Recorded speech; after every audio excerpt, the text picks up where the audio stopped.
Assalamualaikum warahmatullahi wabarakatuh. Bismillahirrahmanirrahim. Alhamdulillahirabbil alamin.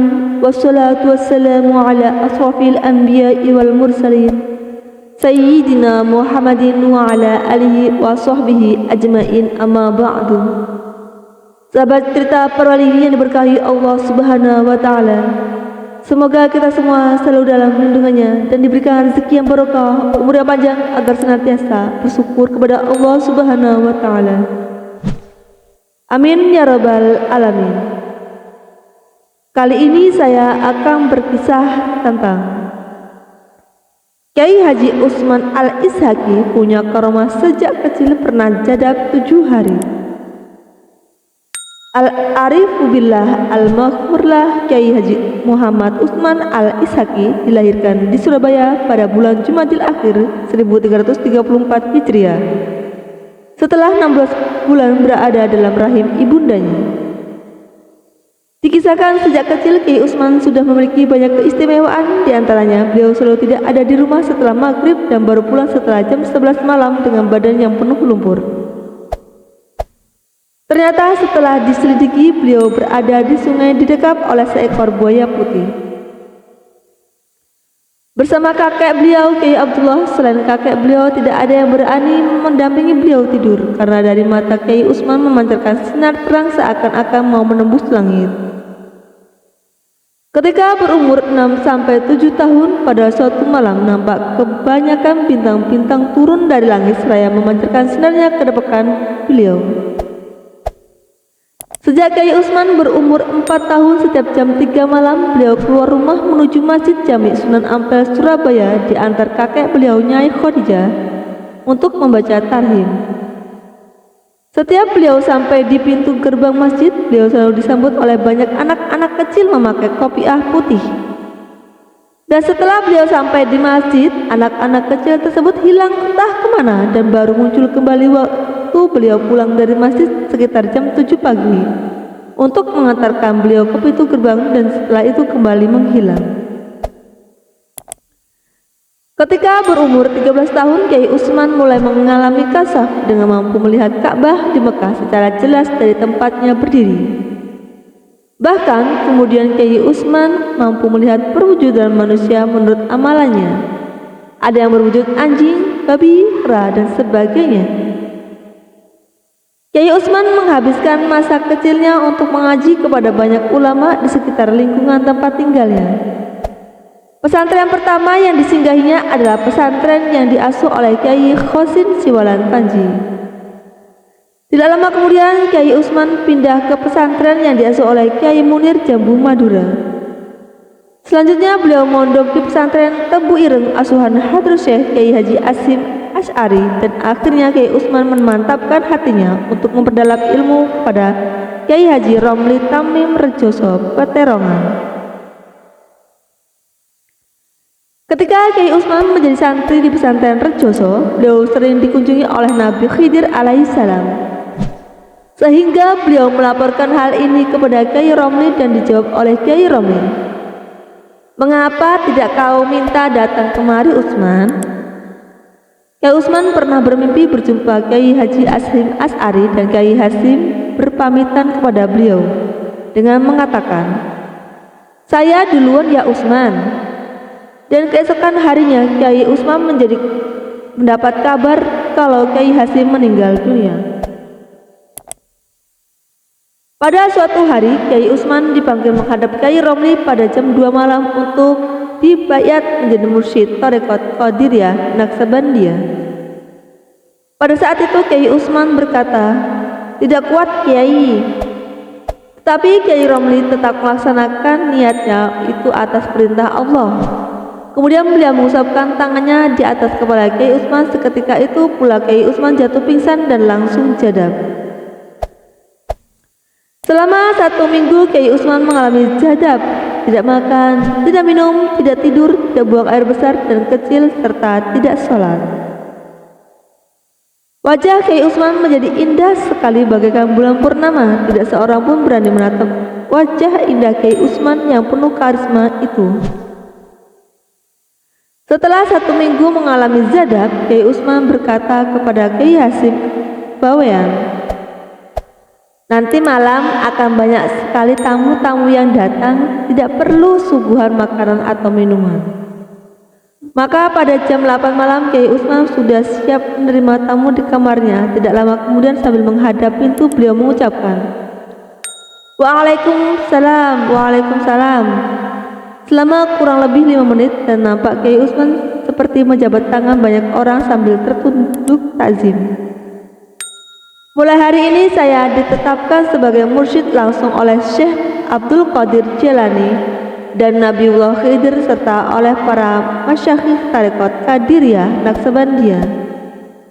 Dan sejak sekarang saya diizinkan untuk membaiat, kata Kiai Utsman sambil menyerahkan sepucuk kertas kepada Kiai Hasim Bawean. Dan ketika itulah Kiai Hasim Bawean bergegas ke dalam Kiai Romli untuk mengantarkan sepucuk kertas tadi. Dan Kiai Romli menemuinya di luar rumah seraya berkata, Ada apa? Ada apa? Ada apa?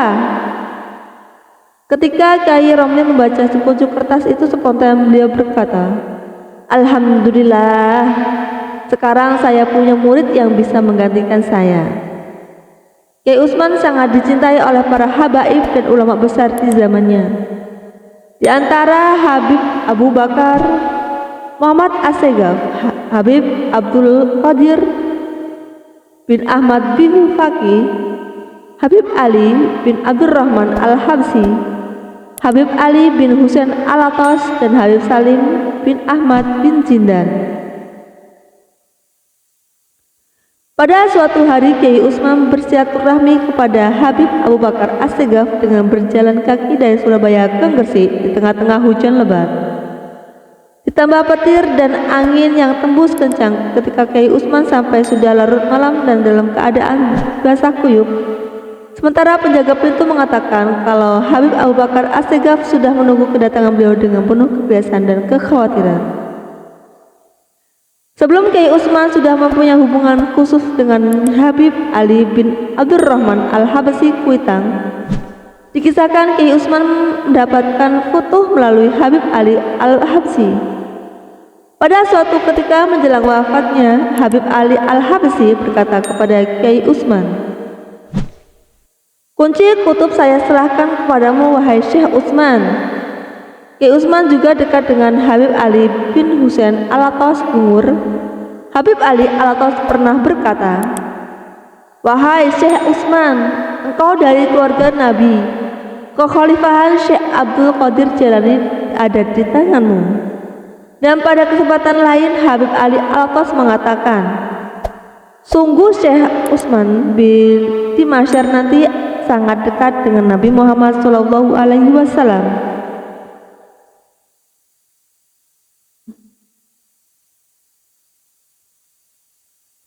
Habib Salim bin Ahmad bin Jindan pernah ditanya Habib Ahmad bin Hamid Al-Habsi, apa yang menyebabkan para Habib begitu mencintai Kiai Utsman? Habib Salim pun menjawab, Kiai Utsman termasuk keluarga Rasulullah SAW. Darahnya adalah darah saya dan darah habaib lainnya. Maka jumlah tangannya apabila kau bertemu dengannya. Habib Abdul Qadir bin Ahmad bin Faqih pernah bermimpi berjumpa dengan Rasulullah SAW yang sedang menemui 2 orang lelaki, dan Rasulullah SAW bersabda kepada Habib Abdul Qadir bin Faqih, keluargaku banyak tersebar di tanah Jawa, di antaranya adalah 2 orang ini, yaitu Romli dan Utsman. Kiai Haji Muhammad Utsman Al-Ishaqi wafat pada hari Minggu tanggal 5 Rabiul Akhir 1404 Hijriah atau 8 Januari 1884 di Rumah Sakit Islam Surabaya dan dimakamkan di Pondok Sepuh Jati Purwo Surabaya. Sementara estafet kemursyidan dilanjutkan oleh putranya Al-Arifu Billah Al-Maghfurlah Kiai Haji Ahmad Asrori Al-Ishaqi. Kiai Haji Utsman Al-Ishaqi merupakan salah satu zuriyah Nabi Muhammad SAW yang telah menampakkan karomahnya sejak kecil. Kiai Haji Usman lahir pada hari Rabu bulan Jumadil Awal tahun 1334 Hijriah sekitar tahun 1915 Masehi. Sejak kecil Kiai Usman telah menampakkan karomahnya. Misalnya saja pernah suatu ketika beliau baru pulang setelah jam 11 malam dan didapati seluruh tubuhnya penuh dengan lumpur. Setelah diselidiki, ternyata beliau didekap oleh seekor buaya putih. Lalu saat usia 4 tahun beliau selalu keluar rumah jam 3 pagi menuju ke Masjid Jami Sunan Ampel, Surabaya. Diantar oleh sang kakak, Nyai Khadijah, Kiai Usman membaca tahrim hingga pagi. Ketika sampai di pintu gerbang masjid, beliau selalu disambut oleh banyak anak kecil yang memakai kopiah putih dan diantara dari pintu gerbang hingga ke masjid. Setelah itu anak-anak tersebut menghilang. Setelah selesai membaca tahrim dan hendak pulang, Kiai Usman kembali disambut oleh anak-anak kecil yang sebelumnya, lalu mengantarkan beliau hingga pintu gerbang dan kemudian kembali menghilang. Setiap malam pula Kiai Usman selalu tidur di surau atau musola bersama kakeknya, Kiai Abdullah.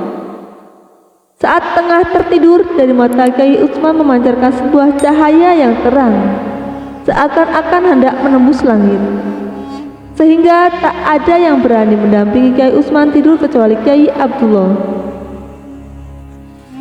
Saat berusia 6 tahun, pernah suatu malam banyak bintang-bintang turun dari langit dan memancarkan cahayanya ke dekapan beliau. Pada usia 13 tahun, Kiai Usman telah mendapatkan kasaf atau penglihatan batin yang mampu melihat Ka'bah di Mekah dari tempat beliau berdiri. Bahkan Kiai Usman juga dapat melihat perwujudan manusia berdasarkan amalan yang dikerjakannya, ada yang berwujud anjing, babi, dan lain sebagainya.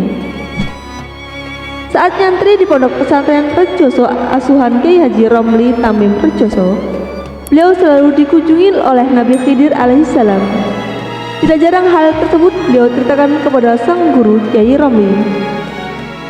Pada suatu malam tepat pukul 2, Kiai Usman dipanggil oleh Kiai Romli untuk dibaiat menjadi mursyid tarekat Qadiriyah Naksabandiyah. Walaupun pada saat itu beliau menolak dengan alasan belum siap, Kiai Romli tetap melaksanakan baiat tersebut atas perintah Allah Subhanahu wa Ta'ala. Beberapa waktu kemudian Kiai Usman dibaiat juga oleh Syekh Abdul Qadir Jalani dan Nabi Khidir menjadi mursyid Musyayikh tarekat Qadiriyah Naksabandiyah. Beliau juga mendapat izin untuk membaiat. Wallahu a'lam bishawab. Wassalamualaikum warahmatullahi wabarakatuh.